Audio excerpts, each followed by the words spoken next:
This is a bigger surprise than Gary Cunningham's $50,000. Well, thank you. I'm truly honored, and being able to be at the ground floor as we work on this project, which is so vitally important to this state and to all of us, and most important to the people who need our assistance, to give them the opportunities to match the challenges.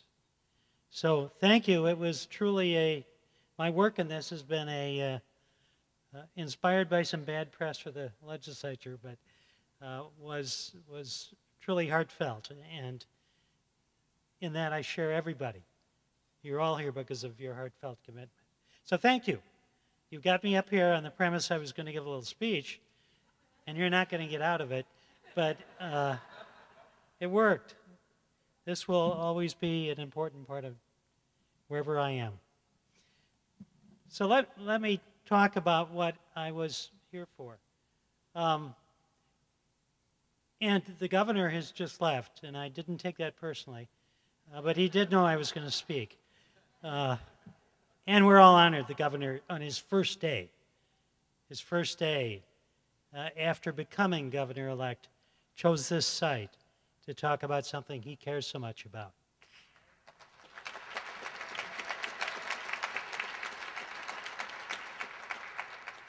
Now, one of the things that, as we work and as we follow the leadership of our last three speakers in trying to find ways to impact the effort to eliminate poverty by 2020, one of the things that can get us down is if we look out at what the newspapers talk about. We've got continuing state budget deficits. We've got a whole group of new elected officials, some of whom didn't emphasize or empathize during their campaigns with those who face homelessness and poverty.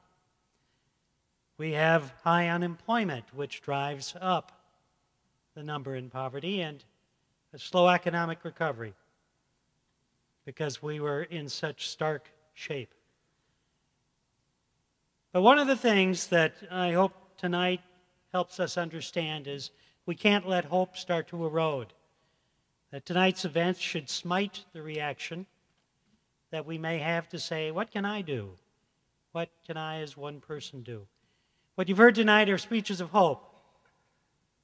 What you've heard and seen and talked about tonight is working on an agenda of continued hope. You listen to a governor who gave us some words filled with hope and with promise. And you're surrounded by friends and neighbors and acquaintances, and either new or old, who share in conjunction with others around the state watching us, and many thousands of others who share this goal. We can carry the message of hope forward. And there's a solid basis for that hope. And I want to just point out one of the documents that you have on your table, which is the Common Foundation of Shared Principles for Work in Overcoming Poverty. It was put together by over 30 religious leaders in 2004. It triggered a number of meetings like this that have grown and grown under the leadership of the people who have been working so hard tonight. And in 2006, the legislature passed the commission, and the commission has come out with a report, and many thousands of Minnesota residents have also signed the Common Foundation. And I just want to pick a couple of things to remind us what the foundation of our effort is and how it helps us have hope even in bad economic times. Because in bad economic times, there are just more people that we need to help find the opportunity that so many of us are fortunate to have. So from the Common Foundation, it started out, we believe it's the Creator's intent, the intent that all people are provided those things that protect human dignity and make for healthy life, adequate food and shelter, meanwhile work safe in communities, health care, and education. That's what this movement is about. It's about a belief that it's a fundamental moral imperative that we fight poverty and eliminate it. It goes on to say, we believe we're called to work to overcome poverty and that this Work transcends both any particular political theory or party. It's not the work of Democrats or Green Party or Republicans or Independents or Tea Party. It's a work of all. And any particular economic theory or structure. We believe that overcoming poverty requires the use of public resources and private resources. Not just the money we all are going to help contribute to build that $50,000 match, but also private resources from all across this state. And it ends, we believe, are called to make alliances within the faith community and with others in society and share the commitment to overcome poverty.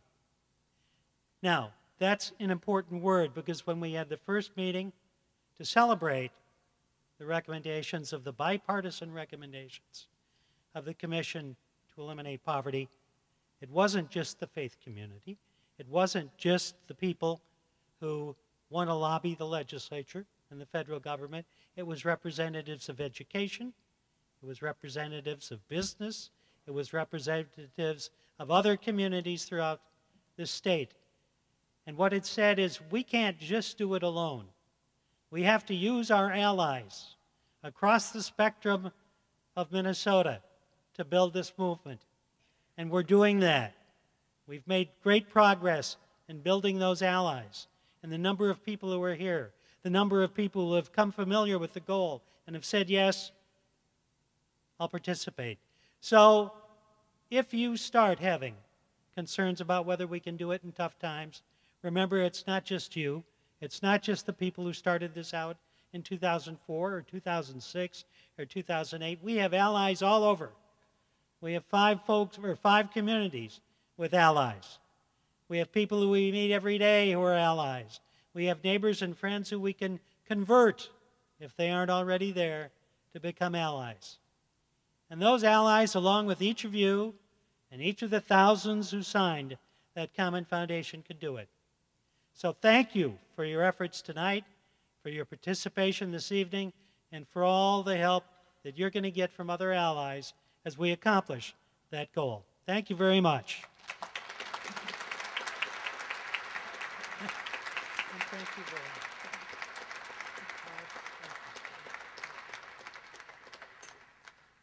At this point, we want to thank our Minnesota sites: Duluth, Fergus Falls, Rochester, and Wilmer, and break our web link so that each site can start its own action.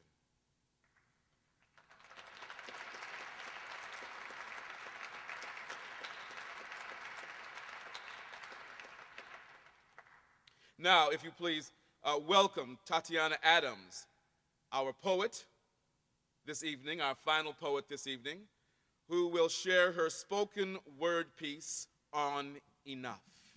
Tottiana.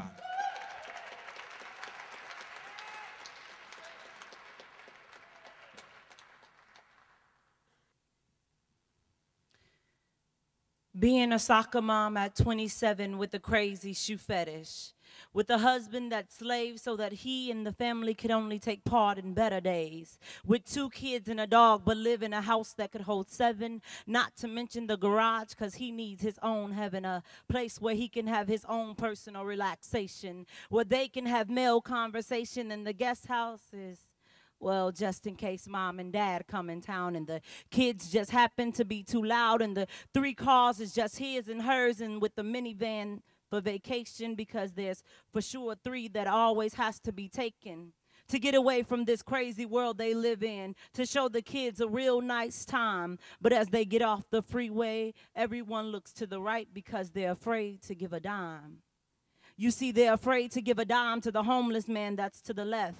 See, they only have credit cards. They have no cash left. Plus, they give at charity every year. Isn't that enough? See, at Christmas time, they volunteer where they see the same families every year. See, they know that they're giving back because one little girl first time is when she was 6, and she's 16 now, and she's still coming back.